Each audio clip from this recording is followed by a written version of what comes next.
Welcome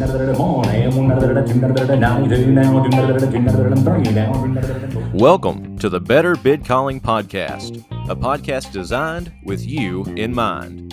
Our goal is to make good auctioneers great and great auctioneers better through education and motivation. Join your host, champion auctioneer Joshua Houston, and his award-winning and industry-leading guests every month to learn insights and tips regarding the auction contest and the auction industry so you too can proudly say, sold! Hey everyone, welcome back to the Better Bid Calling Podcast. I'm Joshua Houston, and I'm here today with who I consider to be the superwoman of the auction industry. Cali, I say that to everybody. You are, in my opinion, the one person who has done more and taken on more and done it effectively than anybody else I know. You are really the superwoman of the auction industry. So I'm glad that you agreed to be on today. Guys, if you don't know who Cali is, where in the world have you been? If you are involved in the auction industry, you've probably seen her around, at least on social media, on Facebook and Instagram, Snapchat, all the good social media reaches. And Cali, you are in Oklahoma, right? Are you in Oklahoma now? I am, actually, for a few more days. Yeah, then you'll be in our neck of the woods. Then I'm headed to see you. Yeah, you'll be in Tennessee this coming weekend. Our convention is Sunday and Monday, and I'm looking forward to that. I know you are. I've talked to several people who are also looking forward to it. So Cali is one of many in charge of putting on the convention and being in charge of different organizations, different state organizations. We'll get into that a little bit later. But Cali, tell us a little bit about your background, like being in Oklahoma, growing up, and getting in the auction industry in particular. But just like what led you to being who you are today? Okay. So when I was 9 years old, my dad actually, I call it his midlife crisis. He probably doesn't appreciate that. But when he was 40, he decided to go to auction school. And so mom and I loaded up in the car with him and we went up to auction school in Iowa and Des Moines. And then from that point forward, I never had any idea that this would be my long-term livelihood. But then whenever I was in college, the Oklahoma Association was looking for someone to be their executive director. And at that time I was in college at 2010. And so during that, they were like, hey, is this something you'd be interested in doing a couple weeks and weekends a year? We need help with our summer conference and our winter convention. At that time, of course, social media isn't what it is now. 13 years ago, there's a lot of things that have changed. And so during that, it was just kind of a transitional thing. At the time, we were actually struggling financially. And so I took on the association pro bono initially. And then eventually they started paying me. They never fired me and I never left. So here we are 13 years later, and this is my long-term livelihood. We manage 10 different state associations across the country. And I just find a great joy and passion in serving the auction industry and working with such wonderful people throughout the country. Yeah, that's awesome. So on top the basics of it all. Yeah, well, on top of that, you run several other businesses as well. Do you want to say anything about those? Sure. So during COVID, we all know that is every event planner's worst nightmare. Unfortunately, during that, I had to cancel, reschedule, replan numerous conventions. And at the time, we were managing 4 different state associations: Oklahoma, Arkansas, Georgia, and Alabama. And in August of COVID, I decided to open a catering company. It was supposed to just be a hobby or a side gig on the weekends whenever I had free time. That quickly shifted when the world found out what I was doing, I should say, or at least the Facebook world. We hit 1,400 likes very quickly. The radio station was calling, and the next thing you know, here comes the health department. So little did I know I had to have a commercial kitchen license. So initially I started out in my home kitchen and then transitioned to the Elks Lodge kitchen. And then now we have our own event space down on Main Street. So it's an event space with a commercial kitchen that we do on-site catering, off-site catering. And then we also just do like personalized boxes that are delivered to OSU campus and then just to individuals in our community. And then I also just recently opened a marketing firm. So my background is actually communications. That's what my degree is in. So for many years, I was doing different things with PR and marketing, social media, doing graphics, etc.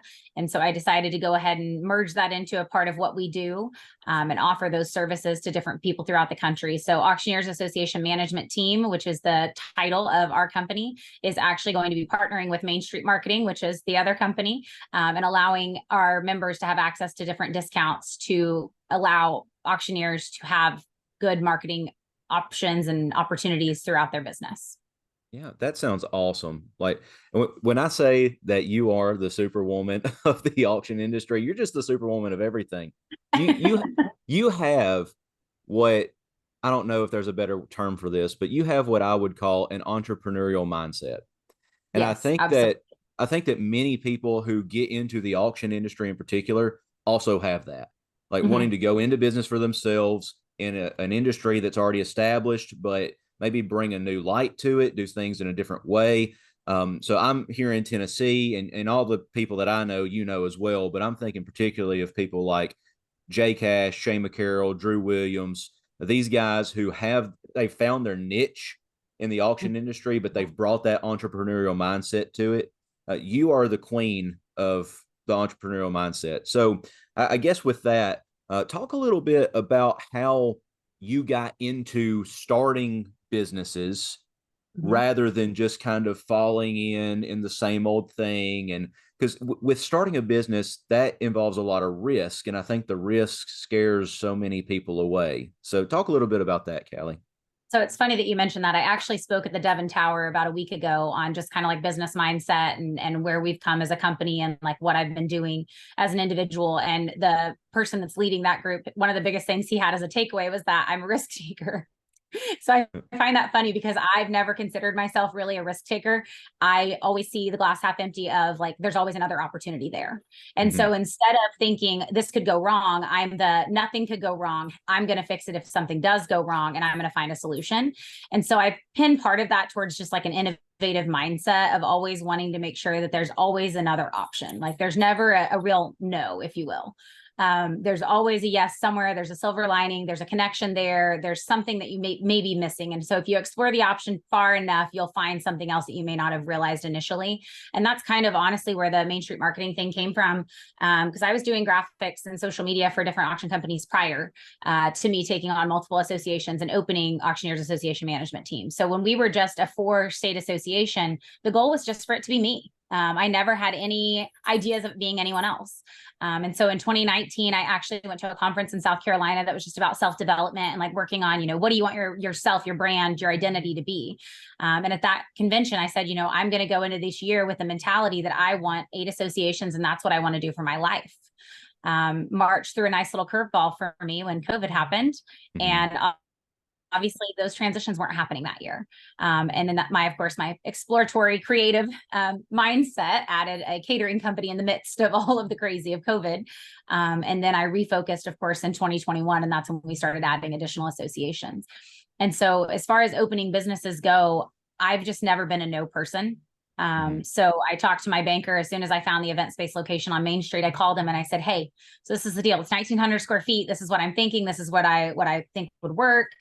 And I said, am I crazy? He said, you'd be crazy if you didn't. And I said, great. Thank you for the affirmation. Thanks for reminding me that I'm good. So realistically, like I have a great support system, whether it's my friends or my family and even my auction family. There's several people in the auction industry that I call as a close friend for, bouncing ideas off of and just having those conversations with.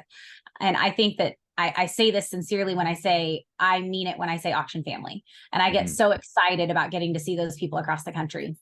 And so for me, going to Tennessee this weekend, I'm already spending the first couple of days. I come in a few days early on purpose just to spend a few days in Nashville because I don't think anybody could ever pass that up. Sure. And so I'll be doing that and meeting up with a couple of the auction wives and spending some time with them. And so for me, it really is coming and spending time with my auction family and getting excited about the opportunities that I have and the relationships that I have across the country. And I think so many people don't realize, but like I don't work in a traditional office like some auction companies would. And so a lot of my staff is kind of scattered everywhere. And so we don't traditionally work in the office together either. It's a lot of Zoom calls similar to what we're doing now. And that's what the big difference is for me. When I get to go to a convention, I get to see people, and I thrive off of energy of other people and being around other people. So as an extrovert, I needed that, and COVID didn't allow for that. And so now I just find so much more joy in just being able to be at those conventions and making sure that I'm spending that extra day or two there, to A, experience life myself, but B, to also have those relationships with the auctioneers and auction families in those states also. Yeah, absolutely. So there's a difference in perspective on obstacle and opportunity, where some Mm-hmm. people see obstacle, people like you and people like auctioneers who want to be more like you have to see opportunity. Okay, Yes. you can't get around it. And I think you also have to have a very positive outlook on things. You can't be a pessimist and be an entrepreneur. Everything has Yeah. to be an opportunity. So you mentioned going to a convention and learning a little bit more about the entrepreneurial mindset Mm-hmm. that you went for self development. What are some resources that maybe our listeners might look at if they want to kind of grow in their self development in business or starting their own company or something like that? Something that I find super helpful is different personality type tests. And I know that whenever you were here in Oklahoma, we had a strengths finder course that we did. Mm-hmm. I'm also really big on Enneagram, disc profiles. Any type of personality test is so helpful in A, knowing who you are as a person, but then also helping you connect to other people. And catching the little things that they do or say or act upon. And hopefully it will help you understand why people are the way that they are. Mm-hmm. I've learned that there's a lot of times that I expect people to be just like me, and that's not going to happen, right? Like Sure. you're very rarely going to find someone that's exactly like you. And when you do, you cling tight to it because you're so excited that somebody truly understands what you're thinking and what you're saying and why you feel the way that you do. But obviously, there's going to be people that have completely different mindsets and have completely different skill sets, which obviously there are things that I need help in business and help in personal life of the things that I'm not as skilled at. But it helps me recognize who those people are and what traits that they may possess that allows me to be able to hire the right people and to have the right staff and to have the right friend groups. And always empowering, I think, is the biggest thing for me. I also did a thing in college. It was called Habitudes. So it's like leadership habits and attitudes that affect how you see the world, more or less. It's a very short chaptered book, multiple different little storylines, if you will. And each one has its own mindset or direction or a way for you to think about things differently. And I was telling someone about one of them the other day, and it's talking about building a cathedral, and it's talking about the 3 employees that are there. And the first employee, someone asks, what are you doing? And he says, I'm working. The second one, I'm laying some brick, like, don't bother me. The third one, can't you see it? I'm building this big, beautiful cathedral. And so the mindset of knowing that, like, there are certain people that are super excited about the work that they're doing, and there are other people that aren't as excited. And so finding the right positions for those people and determining that really helped me in developing the things that I'm good at, but then also helped me pour back into my team of finding the things that I needed my team to be good at so that we weren't all focused on the same direction. Because if we're all focused on the same thing, or if we're always butting heads at different things, it's not going to make a successful big picture. Yeah. So I think the biggest things as far as self-development goes is really find what brings you joy when it comes to your self-development. And for me, it's learning about other people and being able to communicate effectively. I've always learned that communication is key. And it Sure. is what helps you have better relationships, better work relationships, personal relationships, etc. And so I'm actually also in another class. It's called Sandler Training. Have you ever heard of Sandler Training? No, I haven't. Okay, it's leadership, sales, and management training. I actually received the Brian Land Memorial Scholarship this past year, so for 2022. And it was over a $20,000 scholarship that paid for me to attend these classes. Oh, And every congratulations. Tuesday, thank you. Every Tuesday from 7:30 to 9:30, I still maintain being in the class and pay for myself just because I know how beneficial it is in business and how much it changes the way that I communicate with people, but then also how I see things. And so this particular class that I'm in now is called President's Masteries class or club. And so we actually go through everything, and we're able to ask our classmates, hey, like, I'm having a problem with this. How do I communicate this more effectively that comes across better? And I didn't realize how different people see things differently until you're in a room with other people that, like, really want you to genuinely be better, and they know nothing about your industry. So they're able to give you a perspective from a lawn care or from a roofing company or from some of the people in the class that work in healthcare. So each one of them has a different reason for saying what they're saying. And I'll catch myself saying, well, the reason that I do this is because when I worked in hospice care, I did that. And so I just see so much value in talking to people outside of the industry without judgment, of course, and Hmm. being able to really talk through what your mindset is and what you want for your business. And so I encourage people to really dive into who they are and what they want in life and surround themselves with the right people to get there, because having the right support system, whether it's personal relationships or business relationships, are so important to your growth and development as an individual and as a Yeah. business at this point. Yeah. I love that. Learn about yourself and then learn about others.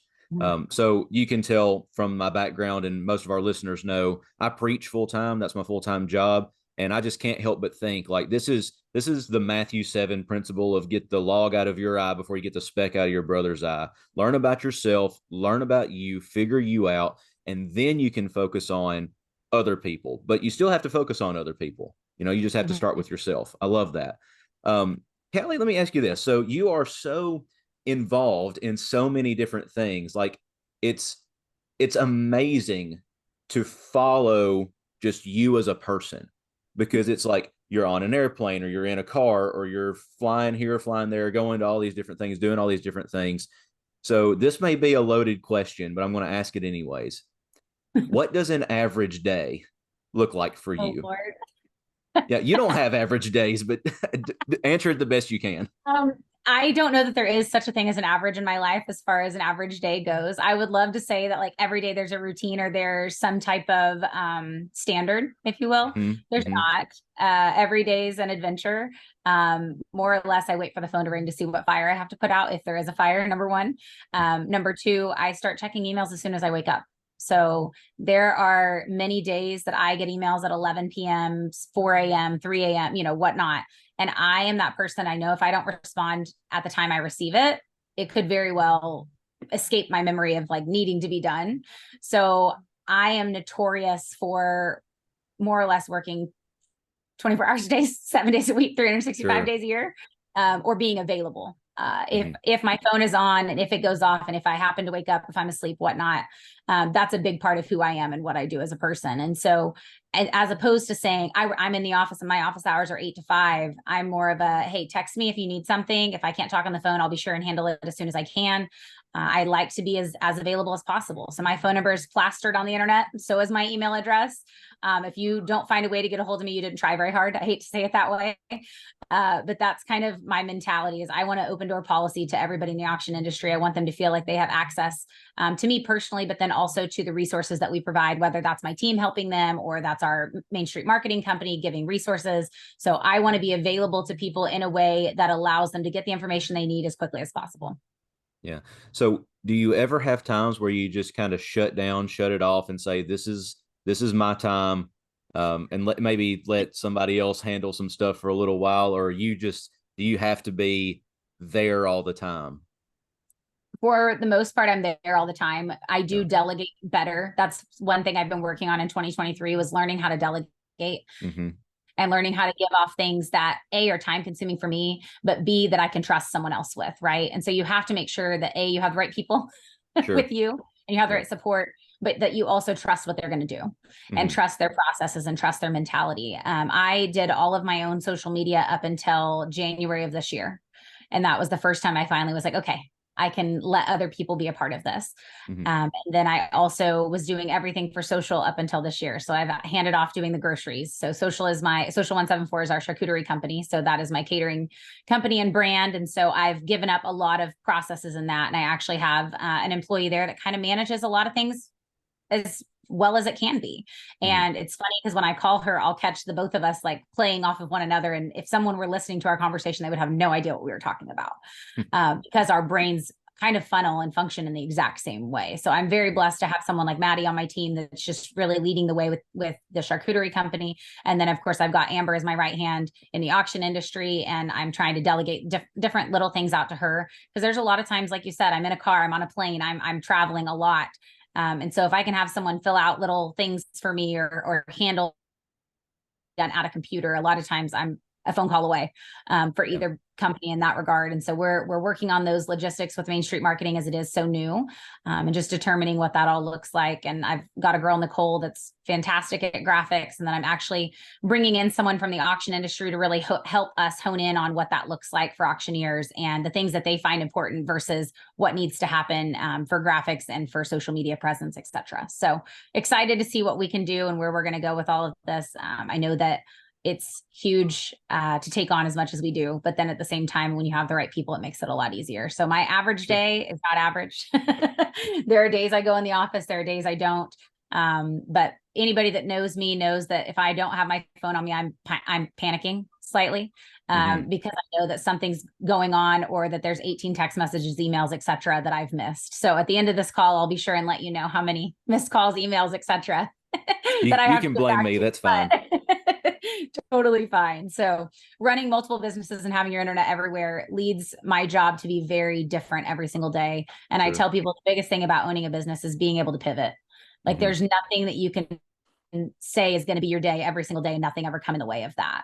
And so owning a business is about accepting whatever it is that's happening and moving forward and finding a solution. And so I will say that is something my team and my friends and family will vouch for, and also be very annoyed with, that I have an innovative mindset that never turns off. And so if there's a problem, I'm constantly coming up with a way to find a solution, or I'm finding a solution before the problem becomes a problem. Yeah. Well, let's bring this back to the auction industry, particularly because most of our listeners are going to be in the auction industry or especially part of state associations. And we do this podcast mostly for novice or new people who are trying to get their feet wet in the industry. And one thing that I am huge on, and a lot of people that I've had on have been huge on as well, is being involved in a state association. Now, you started with Oklahoma as your first association that you managed, and then you grew from there to 4, right? And then from 4 now, I think you said you are at 10. So walk us through the process of how you go from 1 to 10 and kind of the different dynamics of each association, but what they all have in common as trying to better the industry. I may have to have you repeat parts of that question once I get through just the state associations. Yeah, you're fine. And the Go ahead. acquisition of which state, but we'll move on from there. So Oklahoma was 2010, Arkansas 2017, 2018 was kind of that transitional period there. And then of course we added Alabama and Georgia in 2019. And then 2020 was obviously COVID year, 2021, Kentucky and North Carolina. And then of course, 2023, we've added Tennessee, South Carolina, Colorado, and Kansas. So it's been a busy year for us. So what do you see as beneficial with associations? So, because you're obviously not only the executive director, I think is your role for probably most of these, but you're passionate about it. It's something that you believe in. And for someone, I know your dad went to auction school, got his auction license, and I've competed against him at Mule Day. He's a fantastic auctioneer. And do you have an auctioneer's license, Cali? I don't. And actually, my dad doesn't either. Okay. Fun fact, Oklahoma's a non-licensed state. That's right. I forgot about that. So dad didn't have an auction license, and I do not either. I've actually not attended auction school to hone in on the craft, because I find so much passion and joy in doing what I do that I don't want to cloud that mindset with me becoming an auctioneer.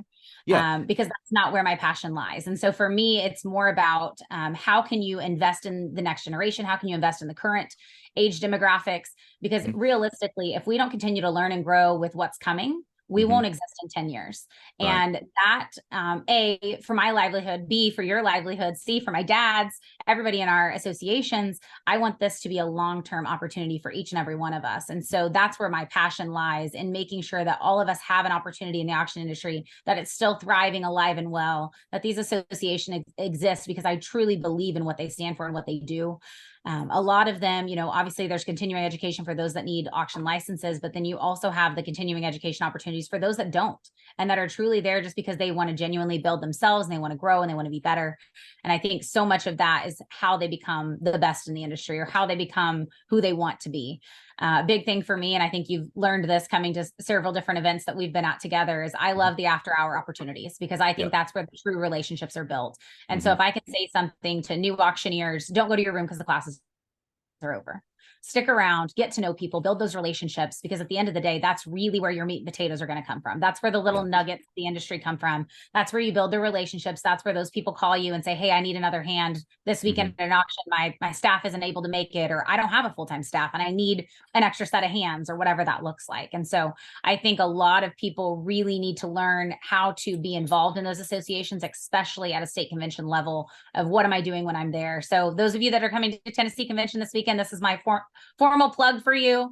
Please come to Hearst Happy Hour. Please stick around, spend time with those auctioneers and build those relationships, because you never know what that one conversation can lead to for you, big picture, 3 months from now, a year from now, 2 years from now, etc. Yeah. Some of the best friends that I have made in the auction industry have come from going to those conventions and just, spending time in between sessions in the hallway, just going up and shaking hands and introducing myself. And opportunities are always there. They're always there. And why not be around people that are like you, who want to be better? Why not spend time around those kinds of people?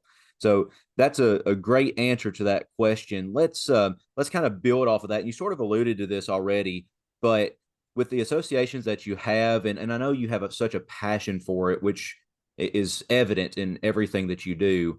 What is it, do you think, that you just enjoy the most about dealing with state associations? It's the people, 110%. Mm-hmm. I will say this until I'm blue in the face, but those people are my family. They are people I genuinely care about. I genuinely care about their success and their growth in the industry. The relationships I'm able to build with their wives sometimes become some of my closest friends. And I love having those relationships as well, because anytime I go to Nashville, I'm calling Daniel Pruitt's wife, Nicole, and I'm saying, hey, Nicole, where are we going? What are we doing? And it becomes really cool, because I took my girlfriends a couple weeks ago and Nicole came and joined us, and it became a relationship for my friends with an auctioneer's wife. Yeah. And kind of the same thing when everybody came to Oklahoma this summer. I had a pre-convention gathering in Stillwater so people could see my storefront and be around where we're at. And so a lot of that for me is the relationships, because I truly love the people that I've got to know. And it's been amazing, just the different families and both, generational families, but then also just husband, wife, and families that come to the conventions, and just really getting to meet them and know them and build really strong bonds. I think that's probably my biggest love for the auction industry is Mm-hmm. truly the people and what Yeah. we get to do. And to be honest, it's because I know the people that they're able to help too. Yeah. And working in hospice care, that really helped me see what one person can do can affect a family for a Mm-hmm. very long time. Unfortunately, my family had to use hospice care for 4 of my grandparents in less than 7 years. And Oh, so wow. knowing that, I was able to really hone in on my experiences in hospice care to be that for my family and to hope and help with everything that we were going through. So it's kind of the same thing for auctioneers. You're dealing sometimes with the same instances. You're dealing with people's loved ones. You're dealing with their loss. You're dealing with a lot of emotions. And so being able to be there for those families and help them make a transition with their estate and figure out logistics for their families, I think is so huge. So what our Yeah. auction industry does with benefit auctions is also just unbelievable.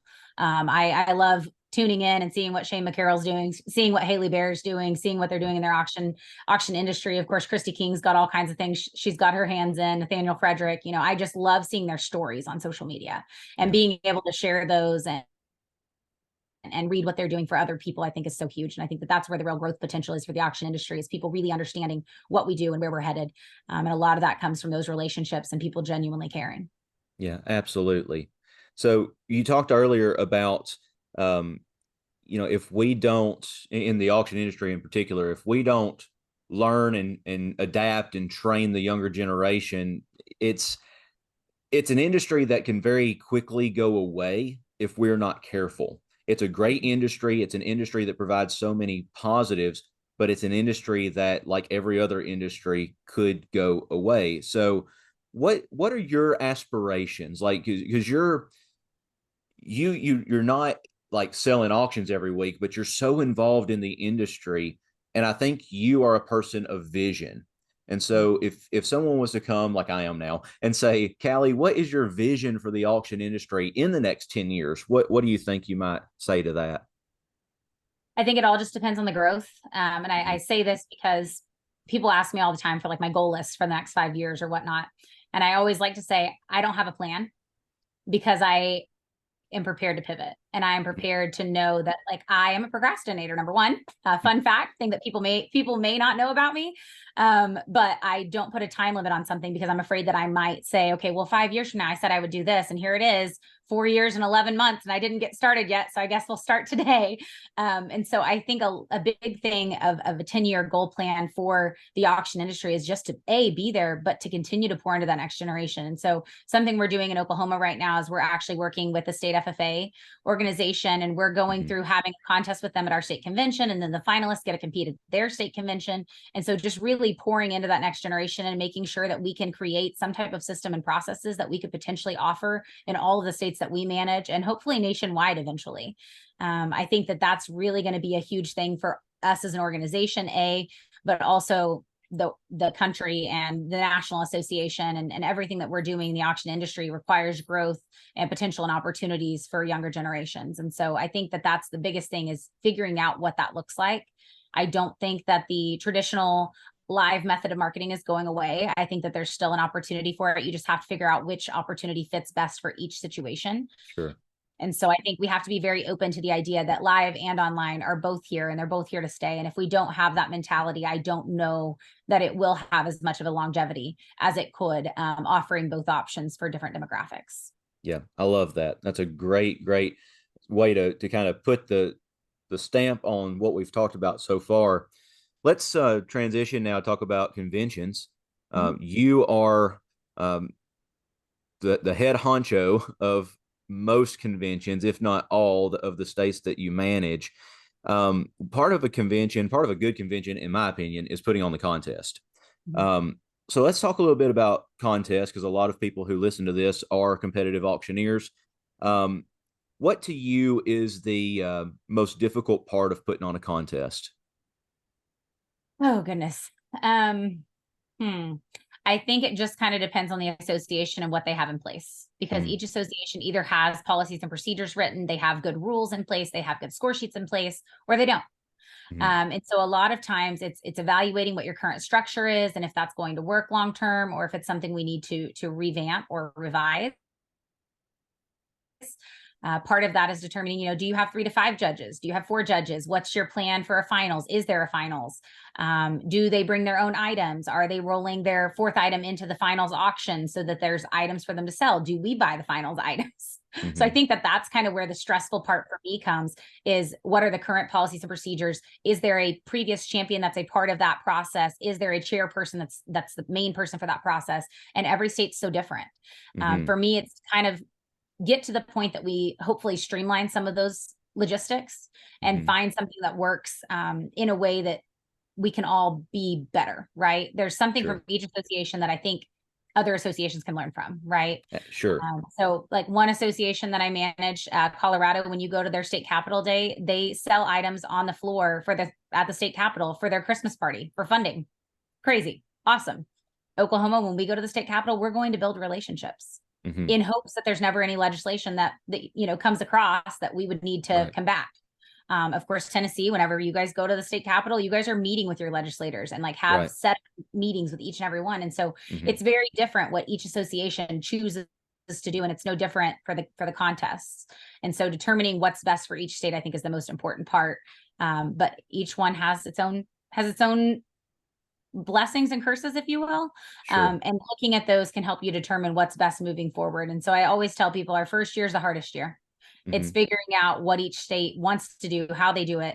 And then our second year is, okay, what are the things that we feel like went well? What are some things that we could possibly pull from other associations that might be better for us as an organization? And so that's something that I feel like we really hone in on with us managing as many associations as we do, is how do we make this the most conducive for our membership and for those that are attending our convention every year? So I love the contest. I think that it draws a lot of people to the conventions. I have several state associations that allow open border contests, which I think is probably one of the biggest things that we've done positively for our organizations, because I've seen so many people come across state lines and build invaluable relationships that have changed the trajectory of their future. I've had an auctioneer that's come to a conference, made a business plan at our conference, decided to open a business, created a logo, etc., all because he walked across state lines and had the ambition and wanted to be there and wanted to grow as an individual. And so I think so many times coming to those state conventions and being involved in those contests is really your first step in the door, especially as a rookie or a novice auctioneer. Yeah, absolutely. So you've, I mean, golly, you've probably attended or seen more contests than just about anybody, even in the industry. I mean, maybe with the exception of David Whitaker, who is at a different contest every day, seems like. So what to you, since you've seen great auctioneers, you've been in the vicinity, you know them by name, what is it to you that makes a good, and I'll put the caveat, a good live auctioneer? Somebody that's clear, concise. I think entertaining is important. Mm. Those ones that have the little one-liners in their chant, I think is so engaging. It gets the crowd excited, and it almost seems like people spend more money whenever somebody makes a witty comment in the middle of their chant and make sure that they engage the public. I see it definitely in like local auctions or benefit auctions, especially. If you can get those people to keep bidding, at the end of the day, that's the goal, right? The Yeah. most amount of money being raised or the most amount of money being spent at a live auction is really where you want to be. And so those auctioneers that are able to engage with the audience and really have like full on conversations while staying in character, quote unquote, and doing what they do on stage is really the goal. And I think that that's where you see the best bid callers are the ones that are genuinely themselves, that have a personality behind what they're doing. Yeah. And I think just from the competitive auction standpoint that I've seen, that's a hard place to get to, because when you get on stage, you have your nerves and you black out when you're on stage. You know, your subconscious takes over and you count and you take bids, but you black out. If you ask somebody, who's kind of nervous, hey, what'd that item bring? What was your second item? And they'll be like, I don't know. I don't remember. And it could be 30 seconds after they walk off stage and they've completely forgotten. But experience and time brings Yeah, that, and absolutely. it's just something to have to keep working at. Okay, Callie. So what I do at the towards the end of these is I ask rapid fire questions. But Okay. since you're not an auctioneer, I'm going to have to change my questions up. But I've got some Okay. questions for you. These are just rapid fire. Just whatever first thing that comes to mind, and you can talk about them for as long as you want, but Okay. just kind of just quick and fun. Since we are talking about contests right now, you've been to many of them. What's your is there one contest that sticks out as kind of your favorite, and why might that be? So we, as an organization, we only host one that's like a nationwide type contest, and that's the Battle of the Bluegrass in Mm-hmm. Lexington, Mm-hmm. and or was in Lexington, I should say, for the first few years. And this is our first year in Louisville, and so we've got some things to change, some different things to do better. I feel like it was a really cool opportunity. We just have to figure out logistics on the actual auction items. I think Taylor Osborne might kill me if he has to carry a grill all the way across the state fair again. It was a long walk. But all in all, that's probably one of my favorite contests, because you do get to see people truly from across the country that come and Yeah. compete for a really big title and a good cash prize too. Mm-hmm. And so getting to see those people, and honestly, I built a lot of really cool relationships from that contest, and got to meet some people that I would have never met. I know that you and I really kind of connected at that particular contest at check-in. And so that's where that contest has brought a new auction family that I possibly would not have met had it not been in the competitive industry. And so I think that's probably my favorite for several reasons. But I think Louisville is hopefully our new home at the state fair. We just have some logistics to figure out. First year is always the hardest, like I said earlier. So just honing in on those details and the things to do to make it better and move forward. So that's probably my favorite. Yeah, I love Battle of the Bluegrass. I was not going to compete last year until the last day of registration. And I was like, I can't pass it up. It's just so much fun. And the Well, we're buckles so look glad you awesome. and your dad both joined us. So it's Yeah, been we fun to did. get We had your a good dad this time. year as well. What is one piece of advice that you would tell someone who wants to start their own business? Ooh, probably the biggest piece of advice is to be open to opportunities, be positive, be excited. If you're not excited about what you're doing, nobody else will be either. And Yeah. so that's probably the biggest thing that I've learned in business. After working in healthcare for 4 years, I learned that some of the things that I was doing was because other people wanted me to do it, not because I Mm-hmm. wanted to do it. Mm-hmm. And so make sure that everything you're doing, it's because you genuinely want to do it, not because other people are forcing you to do it, not because other people want you to do it, because you won't have the passion that you need to have to be successful. And so that's where my passion in the industry lies. My passion in business lies. I'm doing things because I want to do them, not because it's in somebody else's, book or somebody else's mindset. It's because Callie wants to do it and Callie going to be positive about it, and Callie's going to push that forward. And so it's all about your mindset. It's all about what you want to do as a business owner. And if you're positive about it and you're excited and you have the right people in your corner, you will be successful. You just have to find what that looks like for you. Yeah, I love that. This is a rapid fire question, but you can take as long as you want to answer it. You mentioned a little bit earlier about Main Street marketing. It's a Mhm. new venture for you guys, and I Mhm. know a lot of people are going to be interested in that because of what it is. So tell us a little bit more about that. Tell us how it came to be, and maybe some services that you provide, just in case anybody might want to learn a little bit more about that. Okay, awesome. So one of the biggest things that I constantly get compliments or comments about is obviously our social media from an association standpoint of how often people see our stuff on social media. And obviously that's how we get the information out there in today's age. It's so different than it used to be. Paper mail, unfortunately, the cost associated, the time it takes to get there, the amount of lost mail, we need different ways to communicate with individuals. And fortunately and unfortunately, that's what happens for auction companies as well. How many mailers go out? I'm sure a lot. How many different social media platforms can you actually gauge insights from? That's the difference between traditional marketing and current marketing. And granted, do I still think there's a place for printed marketing? Yes, just like I do live and online. There's still a place for everything in both aspects, but you have to determine what's important to mail and what's important to put on digitally and find a way to get it to your consumer. So for us, we're doing a lot of different options, but one of the biggest thing is graphics and making sure that what your graphic is what your brand represents. So making sure that your graphics are so cohesive that if someone sees it, even without your logo on it, they're going to know it's you, based Mhm. on the color schemes, based on the fonts chosen, based on the layouts, etc. So creating a branding package for those different auction companies is what is one of the big things that we'll specialize in. And then of course we can also help you with content. We can help you with websites. We can help you with the graphics. We can do any of the actual verbiage if you're needing help with that. We can also set up different forms and different QR codes, etc., that have your branded information on them. Something that we're also gauging right now is what do auctioneers need? So if you have a need, you have something that you're interested in us providing or coming up with for you, please let us know. I have partnered with some students at Oklahoma State University, so they'll be top-notch individuals that really know what's going on in the industry right this minute.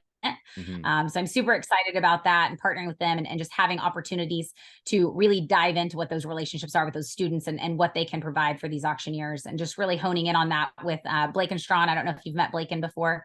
He's one of our auctioneers in Oklahoma, just graduated auction school a little over a year and a half ago. He's an auctioneer and is a student at OSU. So it's kind of cool to get to see him in multiple different lights with both businesses, with the association management and also with Main Street marketing. And so he'll really come in as a key player in helping us explain to those auctioneers, like, unfortunately, I love a lot of marketing things that people do. And there's some things that I'm like, oh, I really wish they would have done this, or I really wish they would have added that. And so Blaken's going to really help on the mindset of being an auctioneer of, okay, why is that important to you? And asking the right questions, I think is so important to us as a marketing company. So that'll be something that we're going to be working on. And we're willing to shift and adjust and pivot as much as necessary to meet the needs of our auctioneers and make sure that they have access to the resources necessary. So. I lied. I did meet Blaken at the summer conference. Yes, I I thought you remember. did. I remember because I thought that's a unique name. So Uh-huh. yeah, I remember Yep. that. Very good. He's new to the industry and he's super excited and is doing some work with United Country. And so he's just really a go-getter and has a positive attitude. And I think that that's so important to our team being You successful. bet. Awesome. Okay, last question here for us. You have heard literally thousands of auctioneers over the course of your life, and you're hearing more and more the more conventions that you do and contests that you're a part of. And You're not going to make me choose a favorite. I'm going to make you give me your top five, because every time I ask for somebody's favorite, they never give me just one. So can you narrow it down to Oh, five? oh my goodness. I wish you would have prepared me for this question. I know. I'm sorry. If I leave somebody out, Josh, this is going to be bad. That's okay. Oh, Lordy. Okay. So, this is kind of a fun situation here for a couple of reasons. But one person that is an auctioneer in the state of Oklahoma that I think has one of the best bid calling, but also the best conversations and the best voice behind what he's doing. Very impressive. Matt Sandman. He Yes. has a lot of wit behind him. His voice is very controlling of the room. He can build those good relationships. Cool story. We were actually in 4-H together years ago. So he actually reached out to me and was like, hey, I think I'm going to become an auctioneer and come to summer conference. And so it was really a cool opportunity for me to build that relationship with him. Yeah. Of course, the world knows the one and only Mr. Barrett Bray. He also is one of a kind. He walks into our state convention, competes the first time, wins, goes to national, and wins again. So obviously, and one of those power move situations, he is definitely a commander of the room. Of course, you've got the one and only Haley Bear, the women's champion this year. She is phenomenal. She can do some things that you do not see in the industry very often, and you dang sure don't see a woman on stage doing it. So it's pretty impressive to get to watch that. And I hope that that continues to encourage future generations of women to become a part of the auction industry. Obviously, she has a long line of history in the auction industry, and watching them do what they do every week is really cool, especially on social media and different videos and stuff that she posts. Next up, good old friend Shay McCarroll. I think he's one of the best auctioneers in the business. Watching what he does online is pretty impressive. And last but not least, of course, this is a little biased opinion. I have to give it up for my dad. I feel like he is a great bid caller. It is kind of fun to get to watch him be on stage. And of course, I might not be here tomorrow if I didn't. No, I'm just kidding. If I didn't have him in my top 5. But there are so many auctioneers that I am so impressed with. One that's a newer competitor for a national standpoint that I didn't include. Will Gregory over in Kentucky. He won the Battle of was a second place in the Battle of Bluegrass this year, and then he won the Alabama competition. Watching him and his enthusiasm and the way that he has those conversations from stage, like I said before, that's important to me, and I think that that's so good in getting people involved. And then, of course, you're going to cut me off because I'm going to have to give you a 7th one. You've got Taylor Osborne over in Georgia. He's pretty solid as a young kid, and only has good things ahead of him. So the first time he told me how old he was, I thought, really, that's quite interesting. And then obviously I know that you're still in the upward movements of auctioneering, but I'm very proud of you and the auctioneer that you've become, and the bid caller that you've been working on becoming as well. So that makes it a tough. That was on the spot. Yeah. Hey, well, I asked that question in all seriousness because I get asked, I'm not kidding, I get asked multiple times a week, who should I be listening to? Who should I be learning from? And I have my favorites, but I have my favorites for a reason, and everybody else has their favorites for their reasons. Absolutely. And so the more names you can learn, and I mean, thank God for YouTube. You can well, go. And then there's the one that we didn't talk about that's all over TikTok, and I just assume everybody knows that he's one of the better bid callers in the industry. But we've got Junior Staggs too, and he is a phenomenal bid caller. He's one of the ones that I always tell people, hey, if you're just learning, watch his TikTok. You're really going to get some information and some nuggets that you wouldn't have otherwise. And so, I mean, really, your Tennessee group, you're pretty stacked. Yeah. Yep, we are. You guys have some good auctioneers. I can't wait for the contest this weekend. I know it's going to be great. It's going to be great. Well, I'm looking forward to seeing you this weekend. Thank you for everything that you do in all aspects. And thanks for taking an hour to sit here and talk with me about some really fun stuff. Guys, if you are looking forward to the convention this weekend, I hope that you are. I hope that you're registered. We have an open contest in Tennessee, so I guess registration's probably cut off by now. Maybe, I don't know. I mean, the faster you get registered, the better, because we're going to have a limited amount of seating. The numbers are already looking great. Yeah. Our space will accommodate between 130 and maybe 150 if we're pushing it and we have you crammed in there like sardines, and we may just have to do that. But we already had over 70 pre-registered, which is solid, I think, for this time frame leading up to the convention. But 70 was the pre-registrations, and then of course with spouses and guests, we're already over 100. So super excited about this weekend. But if you're wanting to register and compete, we really need you to go ahead and get that in ASAP, so we make sure we have space and we have meals to accommodate. Yeah, and in the future, Tennessee does have an open contest. So you may think, no, this is too late this year. Hey, next year, get on and register for that for Tennessee's. Cali, thank you so much. You really are the superwoman of this industry, and I'm proud of you. Can't say enough good about you. Guys, if you're listening to this and your association does not have someone running it, or maybe you're looking for someone to run it, hey, I got you, girl, right here. Reach out to her and talk to Cali about how she can work for your state. Cali, thank you. We're going to call it there, and guys, we'll see you in the next episode.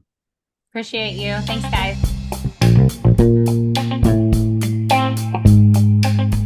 You've been listening to the Better Bid Calling podcast.